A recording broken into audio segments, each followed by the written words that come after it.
और यहां पर मौजूद है हमारे रिसर्च एंड डेवलपमेंट टेक्नोलॉजी पर मैं बात करूंगा। हमारे डॉक्टर समीर वी कामत, ये secretary DDR&D and chairman DRDO। At present he is doing very well in ministry. हमारे भारत सरकार के सारे कुछ सीनियर ऑफिशियल्स भी हैं यहां मौजूद, industry leaders, young entrepreneurs, academicians, मेरे मीडिया के मित्रों, देवियों व सज्जनों। सबसे पहले मैं आप सबको धन्यवाद देना चाहूंगा कि आप सब ने इस CII के इस कार्यक्रम में मुझे आमंत्रित किया है।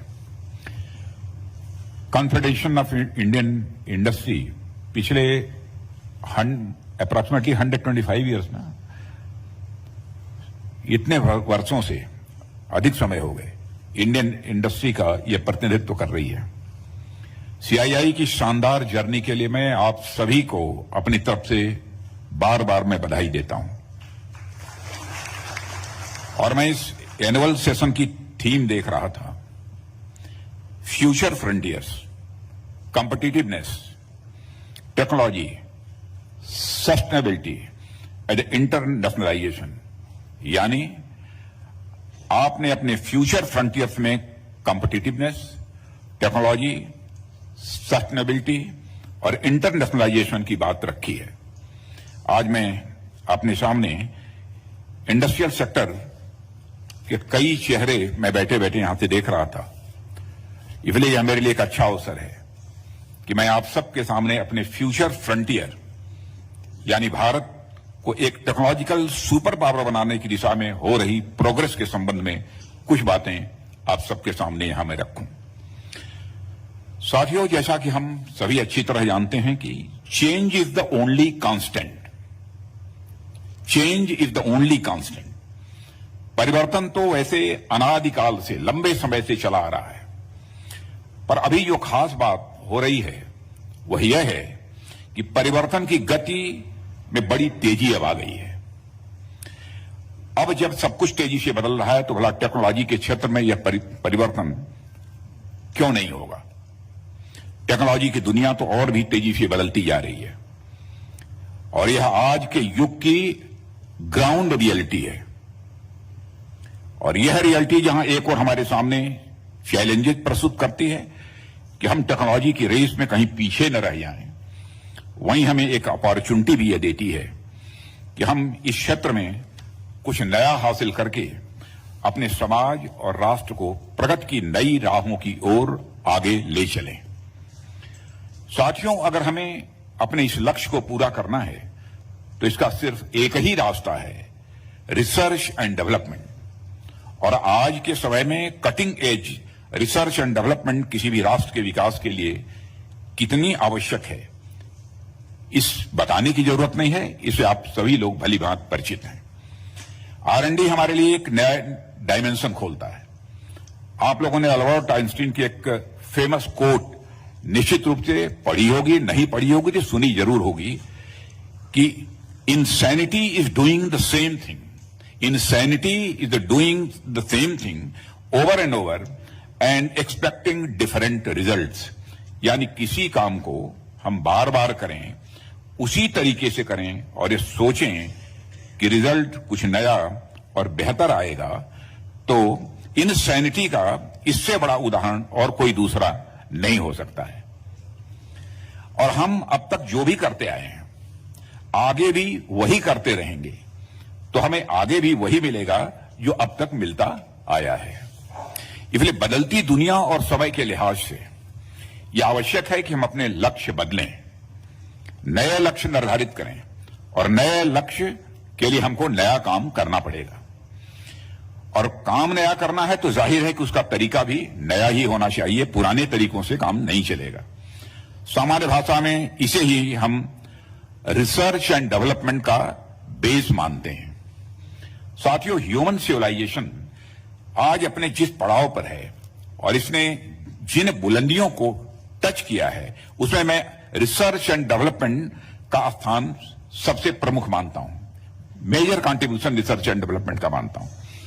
रिसर्च एंड डेवलपमेंट की जो सबसे महत्वपूर्ण खासियत है मैं समझता हूं वह यह कि रिसर्च एंड डेवलपमेंट इन चीजों को रिसोर्सेज में बदलने की क्षमता रखता है जिन्हें आमतौर पर हम अब तक रिसोर्स की दृष्टि से नहीं देखते थे।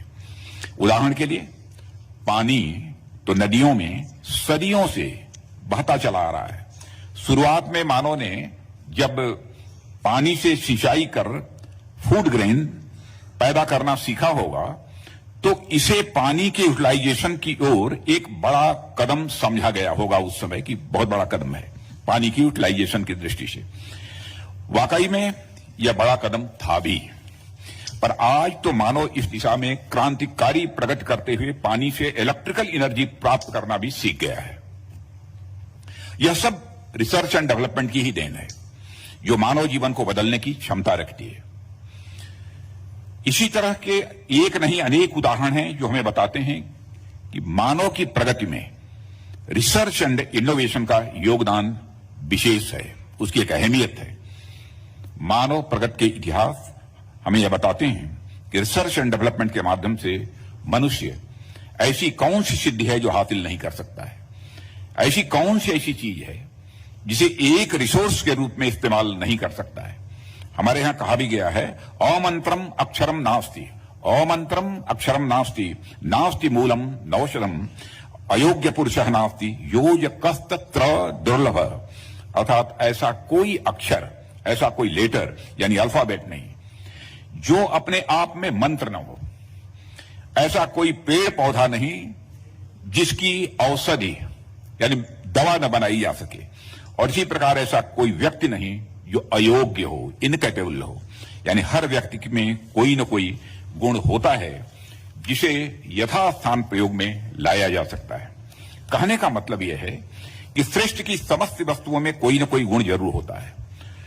अगर जरूरत है तो एक स्किल्ड एग्रीगेटर, जिसे हिंदी में कुशल योजक कहेंगे, जरूरत है तो एक स्किल्ड एग्रीगेटर की, यानी जो उनके अंदर के गुणों को देख परख सके और उन्हें समझ भी सके। और यह देखने परखने और समझने का काम केवल और केवल रिसर्च एंड डेवलपमेंट से ही संभव है।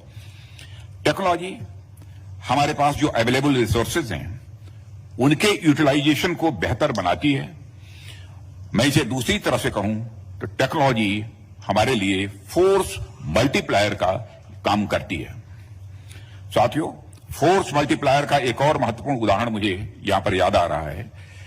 आप सबने अपने स्कूल के दिनों में पढ़ा होगा कि आर्किमिडीज नाम के एक साइंटिस्ट ने, जिन्होंने यह कहा था कि लीवर के सहारे वह किसी भी चीज को मूव करा सकते हैं। उनसे पूछा गया क्या वह धरती भी हिला सकते हैं, तो उन्होंने यहां तक कह दिया कि अगर उन्हें एक फलक्रम और लीवर मिल जाए तो उसके सहारे वह धरती को भी उसकी जगह से हिला सकते हैं, यह आर्किमिडीज ने कहा था। इतना व्यापक असर होता है टेक्नोलॉजी का। इसलिए आज मैं आप सबसे टेक्नोलॉजी एडवांसमेंट से संबंधित कुछ मुद्दों पर यहां विशेष रूप से चर्चा करना चाहूंगा, और मैं आपसे दो तरीके की टेक्नोलॉजी पर यहां विशेष रूप से बात करूंगा। साथियों, पहला टाइप तो रिसर्च एंड डेवलपमेंट से लाई गई नई टेक्नोलॉजी ही है, जिसके प्रभाव के बारे में आप सभी अच्छी तरह जानते हैं कि यह हमारे लिए कितनी महत्वपूर्ण होती है। रिसर्च एंड डेवलपमेंट के सहारे हम अपने समाज को किसी भी क्षेत्र में बढ़त दिला सकते हैं, आगे ले जा सकते हैं अपने समाज को। हेल्थ हो या एजुकेशन, डिफेंस हो या एग्रीकल्चर, कॉमर्स हो या कम्युनिकेशन, बिना R&D रिसर्च एंड डेवलपमेंट के हम इन सेक्टर्स में एक्सलेंस किसी भी सूरत में हासिल नहीं कर सकते हैं। अपने आप को सशक्त बनाए रखने के लिए हमें इन सेक्टर्स में अपनी बढ़त बनाए रखनी होगी, और वह तभी संभव होगा जब हम टेक्नोलॉजी लीडर बनेंगे। और साथियों, आज देश दुनिया में जो भी टेक्नोलॉजी है, ध्यान से यदि देखेंगे तो आप पाएंगे कि इनके संबंध में हमें दो डायमेंशंस विशेष रूप से देखने को मिलते हैं। पहला डायमेंशन होता है टेक्नोलॉजी लीडर का, जिसमें हम किसी ऐसे देश को देखते हैं जो किसी भी न्यू टेक्नोलॉजी अपॉर्चुनिटी को ग्रैब करता है और उस सेक्टर में अपनी महारत हासिल करता है, यानी वह इनोवेशन करता है और नई टेक्नोलॉजीज का इजाद करता है, यानी नई टेक्नोलॉजी वह पैदा करता है। दूसरा डायमेंशन होता है टेक्नोलॉजी इमिटेटर का, इसमें वे देश शामिल होते हैं जो टेक्नोलॉजी लीडर को फॉलो करते हैं या उससे सीखते हैं। इस प्रकार यदि हम देखते हैं कि समय समय पर टेक्नोलॉजी के माध्यम से रिसोर्सेज का अधिकतम यूटिलाइजेशन के मेथड्स खोजने वाले समाज अपने समय के टेक्नोलॉजी लीडर बन जाया करते हैं। साथियों, ऐसे अनेक उदाहरण हमें इतिहास में देखने को मिलेंगे। किसी समय जब मानव समाज ने लोहा को गलाना, उसको मेल्ट करना, आयरन को मेल्ट करना, जब इसकी टेक्नोलॉजी हासिल की होगी तो वह समाज अपने समय में टेक्नोलॉजी लीडर बन गया होगा। जिसने भी इस आयरन को मेल्ट करने की टेक्नोलॉजी ढूंढी होगी तो उस समय टेक्नोलॉजी लीडर बन गया होगा उस समय।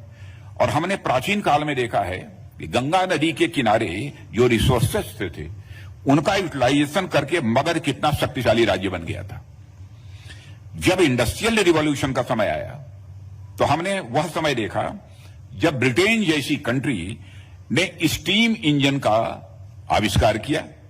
टेक्नोलॉजी लीडर के रूप में अपनी उसने सारी दुनिया में पहचान बनाई और पूरी दुनिया में अपना प्रभुत्व भी स्थापित उसने किया। मॉडर्न एरा में हमने देखा कि कैसे इलेक्ट्रॉनिक्स एंड कंप्यूटिंग की अपॉर्चुनिटी को यूएसए ने ग्रैब किया और उस सेक्टर में टेक्नोलॉजिकल एडवांसमेंट के माध्यम से दुनिया में एक टेक्नोलॉजिकल लीडर के रूप में वह सामने आया। जबकि जो देश इमिटेटर होते हैं वे न केवल शॉर्ट टर्म बल्कि लॉन्ग टर्म में भी इसमें बढ़त हासिल नहीं कर पाते हैं। साथियों, मेरे कहने का अर्थ यह है कि हर युग में कोई न कोई एक ऐसी टेक्नोलॉजी आती है जो एक अपॉर्चुनिटी के रूप में पूरी दुनिया के समक्ष दिखती है। ऐसे में जो देश उस अपॉर्चुनिटी को ग्रैब कर लेता है वह टेक्नोलॉजी लीडर बन जाता है और जो वह अपॉर्चुनिटी ग्रैब नहीं कर पाता है वह कालांतर में बाद में चलकर टेक्नोलॉजी इमिटेटर बनकर रह जाता है। साथियों, आमतौर पर टेक्नोलॉजी लीडर बनने के लिए दो रिक्वायरमेंट्स होती हैं। पहली रिक्वायरमेंट तो आप सब अच्छी तरह जानते ही हैं कि आपके पास एक अच्छी खासी कैपिटल होनी चाहिए, रिसर्च एंड डेवलपमेंट का एक बेहतर इंफ्रास्ट्रक्चर होना चाहिए और डेमोग्राफी भी होनी चाहिए। और जो दूसरी रिक्वायरमेंट है वह यह है कि कोई देश अचानक से टेक्नोलॉजी लीडर नहीं बन सकता है, उसे पहले प्रीवियस टेक्नोलॉजीज को एडॉप्ट करना होता है। यानी पहले से वह कोई टेक्नोलॉजी एडॉप्ट करे, उससे सीखे, उससे समझे, अपने यहां वह एक बेस तैयार करे, फिर वह किसी नए सेक्टर में एक टेक्नोलॉजी लीडर के रूप में सामने आ सकता है। लेकिन समय कभी कभी ऐसे मोड़ पर आकर खड़ा होता है जहां ऐसी बातें पीछे छूट जाती हैं। कभी कभी हमारे सामने ऐसे टेक्नोलॉजिकल अपॉर्चुनिटीज आती हैं जिनमें कोई एस्टेब्लिश लीडर है ही नहीं। आज हमारे सामने न्यू एवेन्यूज खुल रहे हैं। आज हमारे सामने यह अवसर है कि हम आर्टिफिशियल इंटेलिजेंस, क्वांटम कंप्यूटिंग और जेनेटिक्स के क्षेत्र में टेक्नोलॉजिकल लीडरशिप एज्यूम करने का प्रयास करें। हालांकि यह सब अपने आप नहीं होने वाला है, न अपने आप होगा, यह बात भी हम अच्छी तरह समझते हैं। इसलिए सरकार ने प्राय हर वे कदम उठाए हैं। सरकार ने प्राय वह हर कदम उठाए हैं जो देश को टेक्नोलॉजी के क्षेत्र में लीडर बनाने में सहायक होंगे। वह चाहे बैंकिंग पॉलिसी हो, चाहे वह हमारी रेगुलेटरी पॉलिसी हो, फंड उपलब्ध कराना हो, लेबर पॉलिसी हो, एजुकेशन या हेल्थ पॉलिसी हो, ताकि हमारे युवा और इंडस्ट्री मिलकर देश में रिसर्च एंड डेवलपमेंट की नई ऊंचाइयों पर को देश को पहुंचा सकें। और मैं चाहूंगा कि इन पॉलिसीज में अपनी जो ये आपकी कॉन्फ्रेंस इस समय की हो रही है उसमें कोई सुझाव देना चाहेंगे तो मैं आपके उन सुझावों का मैं स्वागत करूंगा। कि कहीं पर यदि कोई पॉलिसी में चेंज करने की जरूरत है तो हम चेंज करने के लिए हम लोगों का दिल और दिमाग दोनों खुला हुआ है। निश्चित ही इन सब में जैसा मैंने कहा आपकी बहुत बड़ी भूमिका है। आप जो इंडस्ट्रीज बैठे हैं आपको इस बात पर भी ध्यान देने की जरूरत है। मैं समझता हूं कि फिलहाल हमारा देश टेक्नोलॉजी इमिटेटर के रूप में कार्य करता है। स्वीकार करता हूं मैं इसे। एक समूह के रूप में आप सभी एक बड़े बजट को भी कंट्रोल करते हैं। आपको अपने in house research and development की फंडिंग बढ़ानी पड़ेगी। नई टेक्नोलॉजीज के माध्यम से नए और अनटच्ड सेक्टर, बड़े और अनटच्ड सेक्टर, नए प्रोडक्ट्स, नए गुड्स एंड सर्विसेज में अपना हाथ डालना होगा। और मुझे पूरा विश्वास है कि आप लोग इसके लिए तैयार हैं और इस पर काम करेंगे।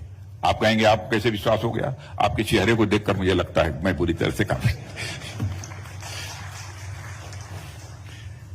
साथियों, हमने पूरी दुनिया में विभिन्न मंचों पर लोगों को यह कहते हुए सुना है कि 21st सेंचुरी ये भारत की सेंचुरी होगी।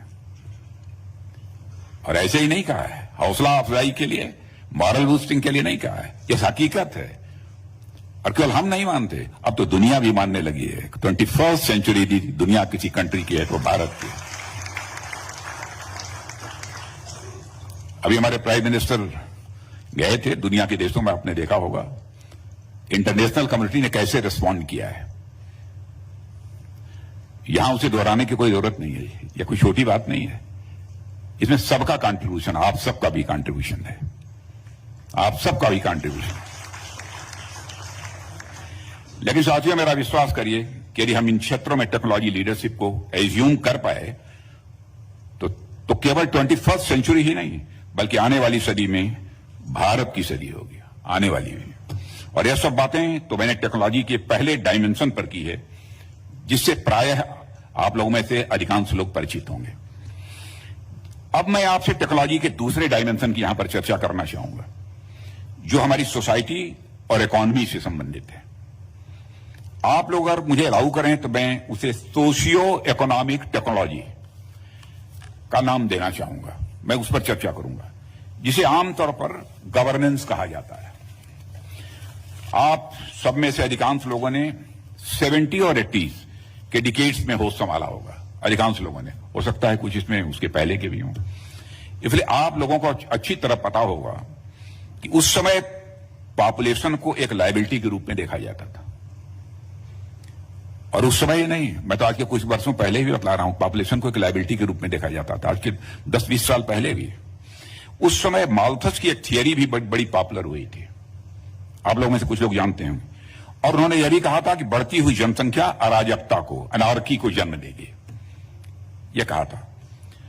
कुल मिलाकर कहें तो विशाल जनसंख्या को एक अभिशाप के रूप में देखा जाने लगा था, वरदान के रूप में नहीं, अभिशाप के रूप में। लेकिन आज परिस्थितियां पूरी तरह से बदल चुकी हैं।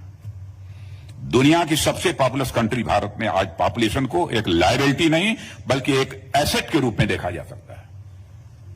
और हम लोग देख रहे हैं मोस्ट पॉपुलस कंट्री भारत, लेकिन यहां की पॉपुलेशन को हम लायबिलिटी के रूप में नहीं देखते, एक एसेट के रूप में देखते हैं। भारत अभी डेमोक्रेटिक डिविडेंड से गुजर रहा है। ऐसे में हमारी प्रीवियस गवर्नमेंट्स ने और हमने इस जनसंख्या के ऑप्टिमम यूटिलाइजेशन के लिए लगातार नई पॉलिसी बनाई हैं। और हमारी सरकार ने इससे एक कदम और आगे बढ़कर गुड गवर्नेंस की सोशियो इकोनॉमिक टेक्नोलॉजी के माध्यम से भारत में ईज ऑफ डूइंग बिजनेस और ईज ऑफ लिविंग को मजबूत करने का भी काम किया है। और मैं चाहूंगा इस संबंध में भी जो मैं बात कर रहा हूं, कहीं पर आपको लगता हो कि क्वेश्चन मार्क आपकी तरफ से लगाने की कोई गुंजाइश हो तो आप इसका जवाब देंगे तो मेरे पास वो पहुंच जाएगा। हमने एजुकेशन और हेल्थ सेक्टर में भी बहुत मेजर रिफॉर्म्स किए हैं। इससे हम अपनी पॉपुलेशन को न सिर्फ शिक्षित बल्कि हेल्दी और स्किल्ड बनाने पर भी फोकस कर रहे हैं। इस समय हमारी गवर्नमेंट की जो पॉलिसी है उसके तहत आप सभी इंडस्ट्री सेक्टर से जुड़े हुए लोग हैं। निश्चित रूप से आप सबको एक एजुकेटेड एंड हेल्दी वर्कफोर्स की आवश्यकता होती ही है, बिना उसके काम चलेगा नहीं। जाहिर है एक एजुकेटेड और हेल्दी मैन पावर आप सबकी प्रोडक्टिविटी को कई गुना बढ़ाने में हेल्पफुल होगा। मुझे पूरा विश्वास है कि हमारे यह प्रयास हमारी डेमोग्राफी को मात्र वेल्थ कंज्यूमिंग एंटिटी से आगे बढ़ाकर वेल्थ क्रिएटिंग रिसोर्स में बदलने में पूरी तरह से सहायक होंगे। साथियों, जब मैं डेमोग्राफिक डिविडेंड की बात कर रहा हूं तो उसमें सबसे इंपॉर्टेंट रोल यदि किसी का है तो हमारे नौजवानों का है। हमारे युवा असीम क्षमता है, उनके पास ऊर्जा है और उत्साह से इंथुजियाज्म भरे हुए हैं। इसका प्रमाण देखना हो तो आप हमारे देश में लगातार बढ़ते हुए स्टार्टअप्स के नंबर को देख सकते हैं। मोर देन 99,000 स्टार्टअप्स, 107 यूनिकॉर्न्स हमारे देश में। हमारे यूथ के ड्रीम्स, उनका हार्डवर्क, उनका डेडिकेशन अगर क्लियरली कहीं रिफ्लेक्ट होता है तो हमारे स्टार्टअप्स की सफलता में ही रिफ्लेक्ट होता है, हमारे यूनिकॉर्न्स के ही सक्सेस में रिफ्लेक्ट होता है। तो हमारे स्टार्टअप्स की सफलता में रिफ्लेक्ट होता है। और आज अपने देश में लगभग 1 लाख स्टार्टअप्स हैं, जिनमें से 100 से अधिक तो यूनिकॉर्न्स पैदा हो चुके हैं। कई बार मैं सोचता हूं कि हमारे नौजवानों में ऐसा क्या है जो बहुत अधिक रिसोर्सेज न होने के बावजूद वे ऐसा काम कर जाते हैं जो कई बार एग्जिस्टिंग बड़ी कंपनीज भी नहीं कर पाती हैं। ऐसी कौन सी आग है, उनके अंदर ऐसा कौन सा जज्बा है उनके भीतर। मुझे लगता है कि यहां उपस्थित एक एक इंडस्ट्रियलिस्ट को यह बारीकी से समझने की जरूरत है, और लोग समझते होंगे। हमें स्वयं को उन स्टार्टअप की जगह रख कर देखने की जरूरत है जो अपने से बड़ी एंटिटीज को भी अपने जज्बे से कंपीट कर जाते हैं। फिर से मैं दोहराना चाहूंगा, हमें स्वयं को भी उन स्टार्टअप्स की जगह रखकर देखने की जरूरत है जो अपने से बड़ी एंटिटीज को भी अपने जज्बे से कंपीट कर जाते हैं। ऐसे में आप भी अपने भीतर वही जज्बा रखें तो इसमें कोई संदेह नहीं है कि आप भी अपने से बड़े ग्लोबल जायंट्स के साथ कंपीट कर सकेंगे।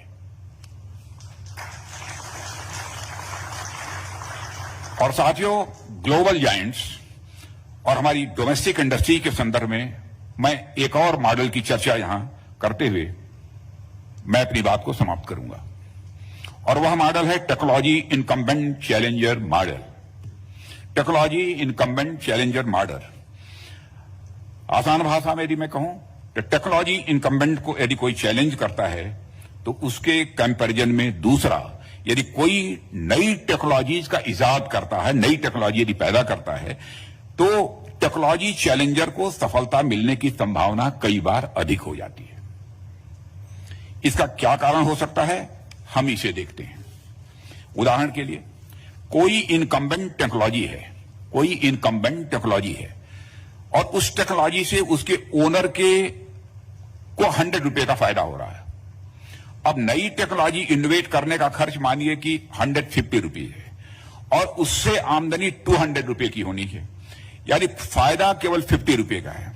साथ ही उसकी पुरानी टेक्नोलॉजी यदि चलन से बाहर होती है और टेक्नोलॉजी इनकम्बेंट को उसका नुकसान अलग से हो। अब ऐसे में इनकम्बेंट कंपनी अक्सर नई टेक्नोलॉजी की तरफ इसलिए आगे नहीं बढ़ पाती हैं क्योंकि वह 150 रुपये खर्च करके 200 रुपये कमाएंगी और 50 रुपये तो बचाएंगी, पर साथ ही अपनी एग्जिस्टिंग टेक्नोलॉजी की वैल्यू यानी 100 रुपीज को भी उन्हें गंवाना पड़ेगा, क्योंकि नई टेक्नोलॉजी आने के बाद पुरानी टेक्नोलॉजी को पूछेगा कौन। अब इनकम्बेंट 150 रुपये का खर्च करे और 100 रुपये का अपना एग्जिस्टिंग प्रॉफिट गंवाए, यानी 250 रुपीज खर्च करे, तब कहीं जाकर उसे 200 रुपीज की इनकम होगी, यानी कुल 50 रुपीज का घाटा। जबकि टेक्नोलॉजी चैलेंजर का एग्जिस्टिंग टेक्नोलॉजी में कोई स्टेक नहीं है, तो चैलेंजर 150 रुपया लगाकर भी आमदनी 200 रुपया करता है, तो उसे फायदा 50 रुपये का होगा ही होगा। ऐसे में कौन भला नई टेक्नोलॉजी इजाद करने के लिए मोटिवेट होगा। इसलिए इनकम्बेंट की तुलना में कई बार ऐसा होता है कि चैलेंजर के पास इंसेंटिव ज्यादा होता है। आप दुनिया की अपने समय की कंप्यूटर की बड़ी कंपनी IBM के कंपैरिजन में गैराज में सुरी हुई माइक्रोसॉफ्ट को देख लें।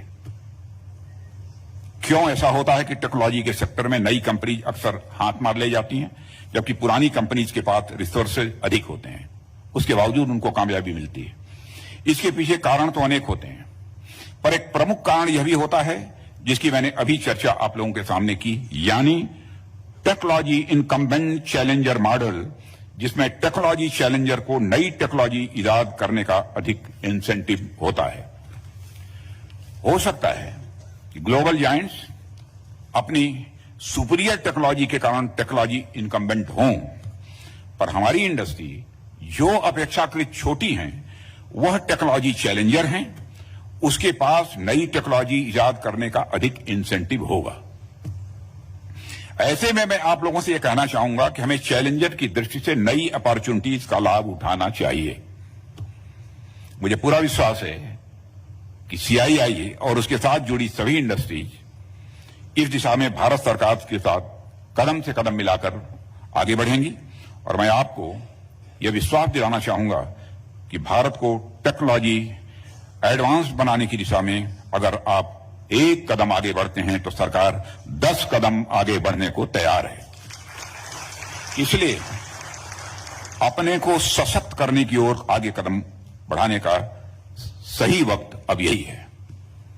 मुझे विश्वास है कि आप सभी मिलकर भारत को एक सशक्त बनाने की जो भी केवल सरकार का प्रयास नहीं बल्कि आप लोगों का भी प्रयास है, और एक मेजर कंट्रीब्यूशन, एक महत्वपूर्ण योगदान आपका होगा, ऐसा मुझे पक्का भरोसा है।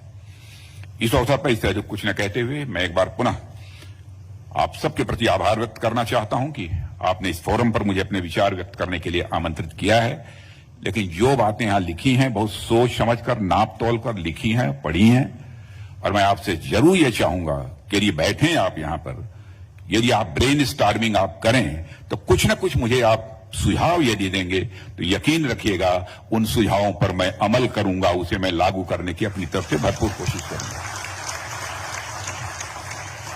मैं आप सबके भविष्य के प्रयासों की सफलता के लिए हार्दिक शुभकामनाएं देते हुए यहीं अपना निवेदन समाप्त करता हूं। आप सबको बहुत बहुत धन्यवाद।